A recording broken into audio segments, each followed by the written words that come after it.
I just want to say, God, you folks know how to clap. You really.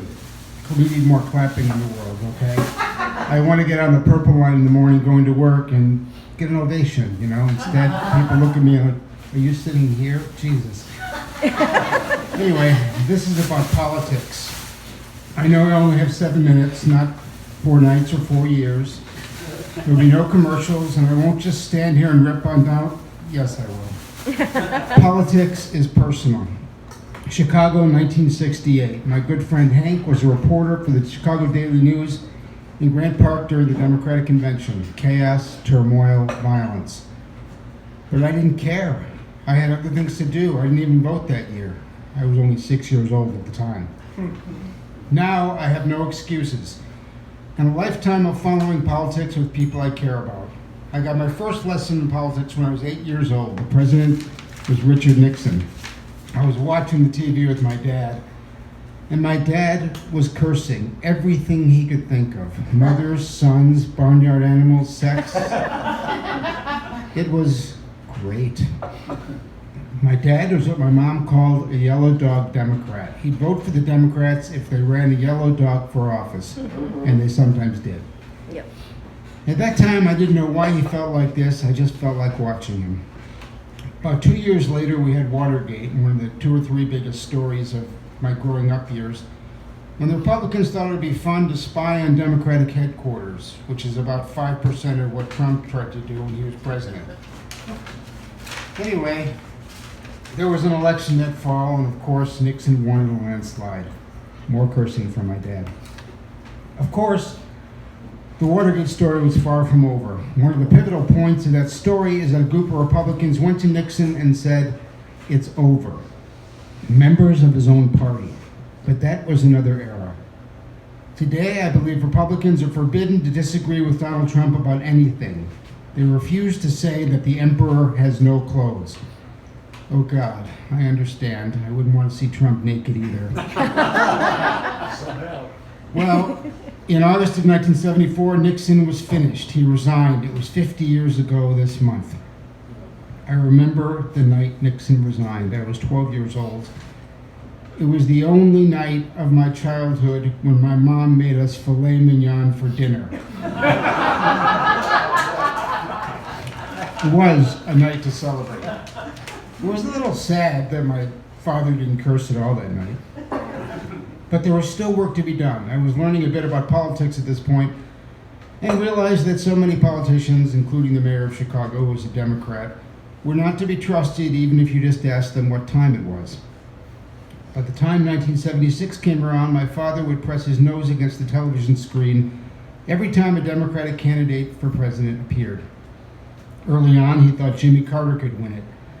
Now, of course, Carter was flawed as a candidate, like every candidate. As a kid, I thought, this guy seems honest, smart, he cares, he brings people together.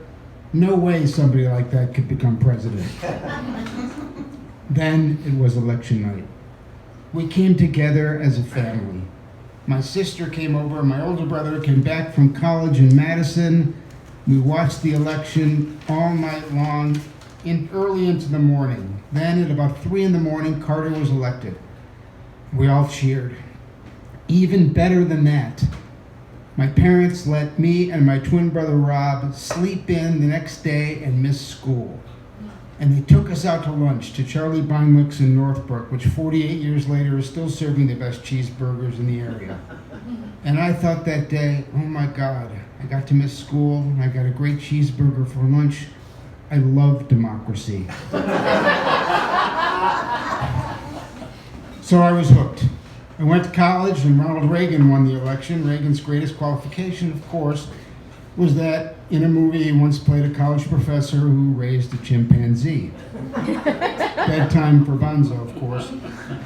I later worked as a student for the Mondale campaign, and Reagan crushed Mondale in the election. It was very upsetting, especially to my roommates, because that night I got sick all over the house. The election had made me sick. It wasn't the 6 beers, weed, and lousy pizza. It was Reagan. Meanwhile, My dad was still so partisan, but he did get angry at least one Democrat, Bill Clinton. When Clinton compromised some of the positive things he did and decided to be on the receiving end of oral sex with a woman who was not his wife and who was 30 years younger than him, and knowing Clinton from a few stories I've read, I think he was eating a Big Mac at the time, watching a basketball game and talking to the military.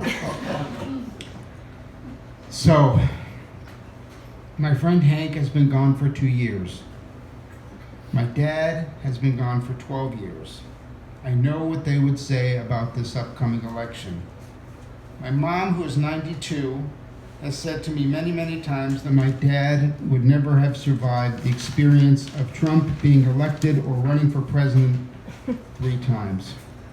Alas, I wondered how my dad could have been so one-sided about politics, and yet I know that he, like me, would have been cheering Kamala Harris on. And still, I do sometimes wonder that even when we're really partisan, when we're passionate about something, when we have our own biases, we may be wrong. But this isn't one of those times.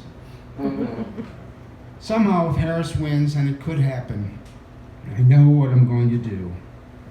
The next day, I'm going to call in sick to work and sleep in, pick up my mom and a few friends, and get a cheeseburger at Charlie Beinlich's in Northbrook. It's 48 years later, but some memories of this country feel like they happened yesterday and should happen again. All right, let's keep it going for Dan.